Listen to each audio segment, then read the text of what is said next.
It is the early hours of the 22nd of June 1944, in a modest wooden headquarters building near Minsk, and Field Marshal Ernst Busch cannot sleep. Outside, along a front stretching for hundreds of miles through the forests and marshes of Byelorussia, more than 1 million Soviet soldiers are moving quietly into position under cover of darkness, supported by over 4,000 tanks and assault guns and nearly 23,000 artillery pieces, mortars, and rocket launchers. Exactly 3 years to the day since Germany's own invasion of the Soviet Union began, the Red Army is about to launch an offensive of a scale the Eastern Front has never seen. Busch does not yet know the full weight of what is coming, but he knows enough to be afraid. His own intelligence officers have spent early June reporting unmistakable signs of a massive Soviet buildup directly opposite his lines, and Colonel General Hans Jordan, commanding the German Ninth Army, has personally warned him that an attack is imminent. Busch, however, like the wider German High Command, believes the real Soviet blow will fall further south, in Ukraine, and so Army Group Center, the force still holding the deep salient it seized in the triumphant summer of 1941, remains dangerously thin, its reserves scattered, its armor concentrated hundreds of miles away. At 4 o'clock that morning, the artillery begins, a bombardment so immense that German soldiers in forward positions would later describe the ground itself seeming to heave beneath them. Within hours, entire German divisions cease to exist as coherent units. Within days, the road to Minsk lies open. What is beginning that summer morning is not merely a military defeat, but the outright annihilation of one of the 4 great army groups with which Germany had invaded the Soviet Union. And in Berlin, as the scale of the catastrophe became clear, a very different battle was about to begin. One fought not with tanks and artillery, but with words, headlines, and silence. To understand why Army Group Center collapsed so completely and so quickly, one must understand the strategic trap that German High Command had built for itself in the preceding months. Since March 1944, Adolf Hitler had ordered a series of so-called fortified places, cities, and towns designated to be held to the last man regardless of the tactical situation, a doctrine that tied down troops in isolated strongpoints rather than allowing them to maneuver or withdraw to more defensible lines. On the 20th of May, weeks before the storm broke, Field Marshal Busch had presented Hitler with 2 proposals for a limited withdrawal, one to the Dnieper River and a more modest alternative to the Berezina, either of which would have shortened Army Group Center's front and freed up desperately needed reserves. Hitler rejected both without hesitation, obsessed, as he had increasingly become, with surrendering no ground his armies had once conquered. Compounding this rigidity was a masterstroke of Soviet deception. 6 entire Soviet tank armies, the mobile reserve that might otherwise have signaled where the main blow would fall, were deliberately held back in Ukraine until the very last moment, ensuring that roughly 2/3 of German armored formations on the Eastern Front remained concentrated in the wrong sector when the offensive finally opened against Byelorussia. The result, when the attack came, was catastrophic beyond anything German planners had allowed for. Within the first week, the German Ninth Army's main communications headquarters was destroyed by bombing, its commander Jordan relieved amid confusion over shattered orders, and over 100,000 German troops found themselves encircled east of Minsk in what would become known as the Minsk Pocket, trapped with dwindling ammunition and no realistic hope of relief.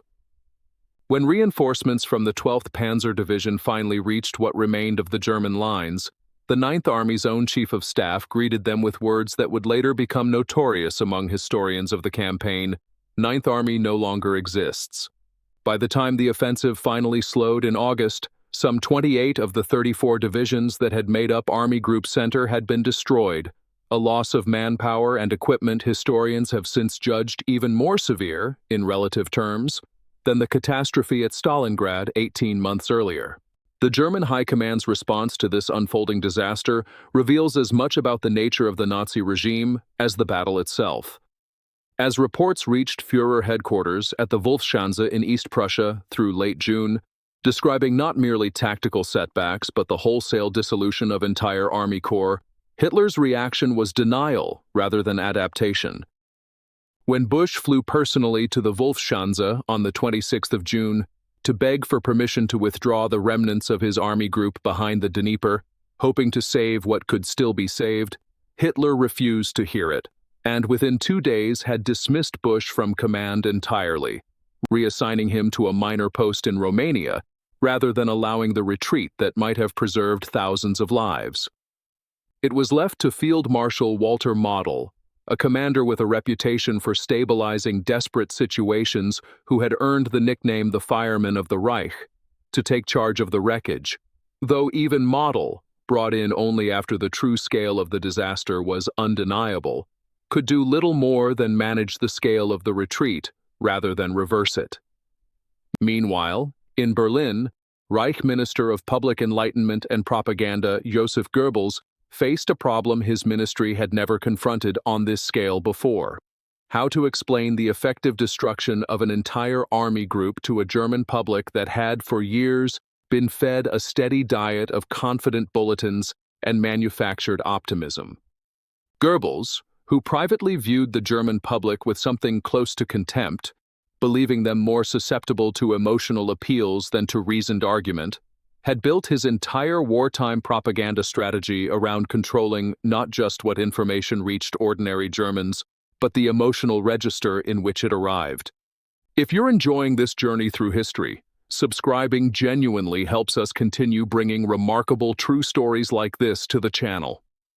The propaganda response that followed the collapse of Army Group Center took several distinct and carefully calculated forms. Official German press and radio reporting on the Eastern disaster was heavily delayed, deliberately vague about unit numbers and locations, and framed wherever possible in terms of heroic, costly resistance rather than outright collapse, a pattern consistent with the propaganda ministry's established practice of managing catastrophic news in stages rather than admitting its full scope at once.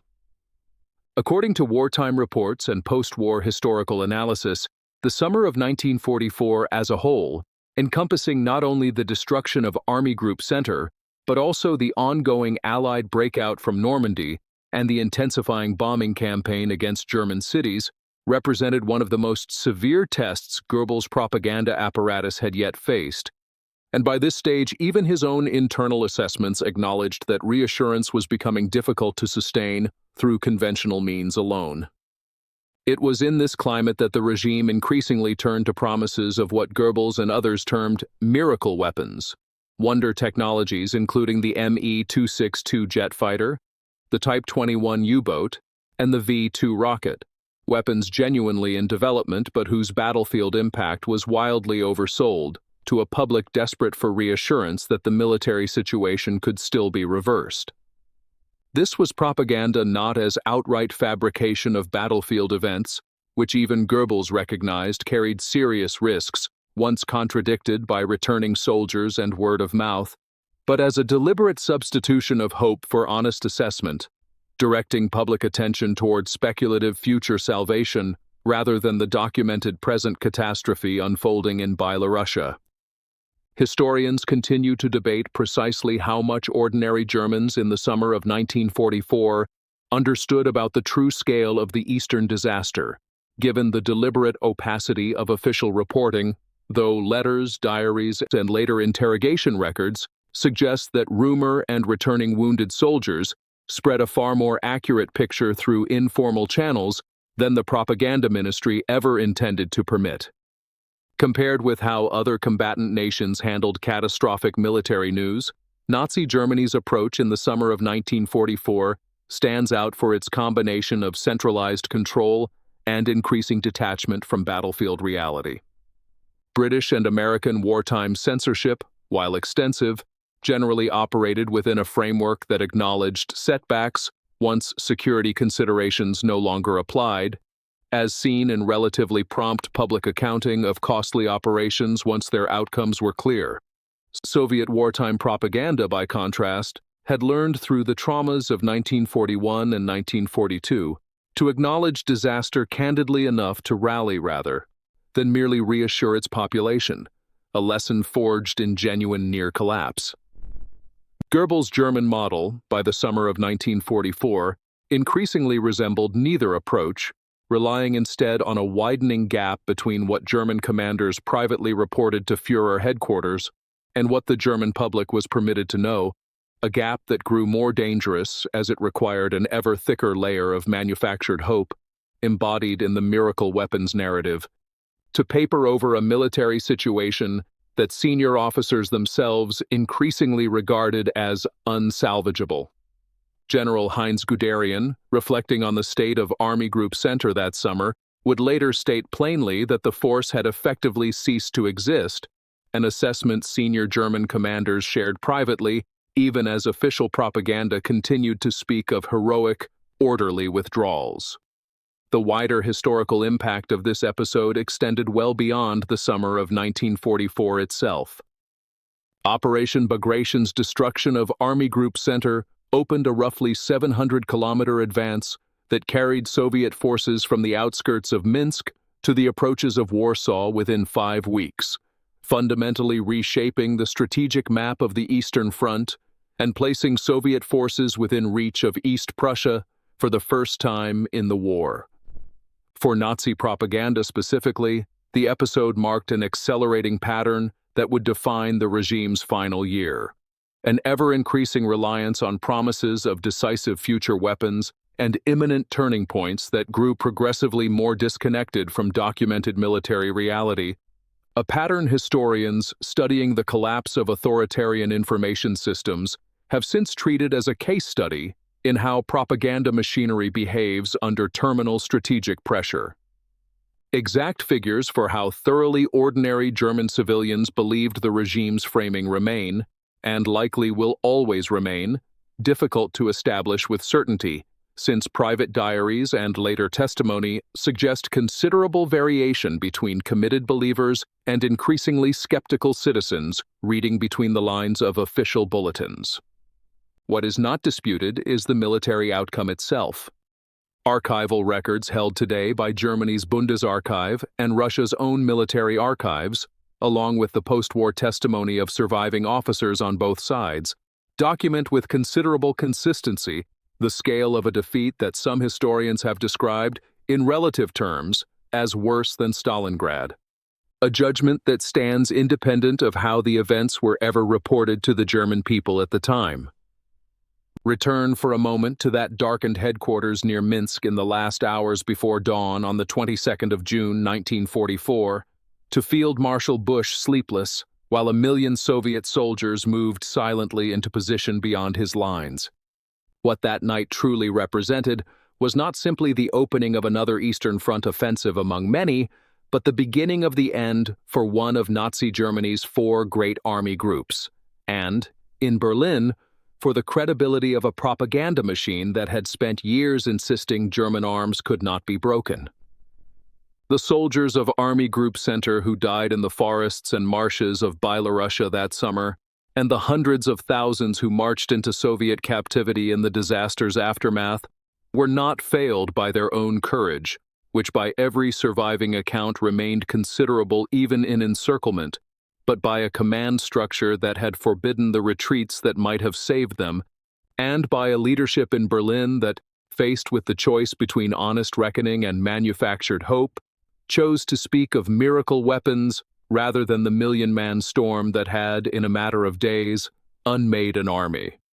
It is a story, in the end, less about the battle itself than about what a regime chooses to tell its own people when the truth has become unbearable, and about how thin the line can grow between wartime reassurance and outright self-deception once a nation's leadership decides that the appearance of hope matters more than the substance of it.